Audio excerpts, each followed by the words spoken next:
দুর্দান্ত ফুটবল খেলছে লিভারপুল। এই নিয়ে টানা ২১ ম্যাচে অপরাজিত রয়েছে তারা এবং রয়েছে চ্যাম্পিয়ন লিগ এবং প্রিমিয়ার লিগের পয়েন্ট টেবিলের শীর্ষে। কালকেও টটেনহামকে ৬-৩ গোলে উড়িয়ে দিয়েছে লিভারপুল। ম্যাচের ২৬ মিনিটের মাথায় লুইস ডিয়াসের গোল থেকে এগিয়ে যায় লিভারপুল। এরপর ৩৬ মিনিটের মাথায় ম্যাকঅ্যালিস্টারের এক দুর্দান্ত গোল থেকে দলের ব্যবধান দ্বিগুণ করে লিভারপুল।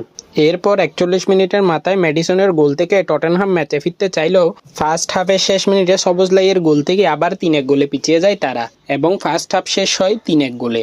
এরপর সেকেন্ড হাফের শুরুর প্রথম ১৫ মিনিটের ভিতর মোহাম্মদ সালাহর জোড়া গোলে ৫-১ গোলে এগিয়ে যায় লিভারপুল।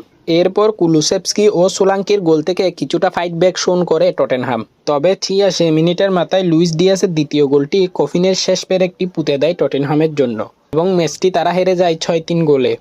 ২ গোল ও ২ অ্যাসিস্ট করে এই ম্যাচের প্লেয়ার অব দ্য ম্যাচ হন দুর্দান্ত ফর্মে থাকা মোহাম্মদ সালাহ।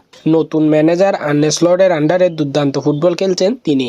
এই সিজনে লিভারপুলের হয়ে খেলা ২২ ম্যাচের মধ্যে ১৮ ম্যাচে এই গোল অথবা অ্যাসিস্ট যে কোনো একটা করেছেন তিনি। এই হারের মাধ্যমে পয়েন্ট টেবিলের ১১ নম্বরে নেমে আসে টটেনহাম। এই জয়ের মাধ্যমে নিজেদের শীর্ষস্থান আরও মজবুত করল লিভারপুল।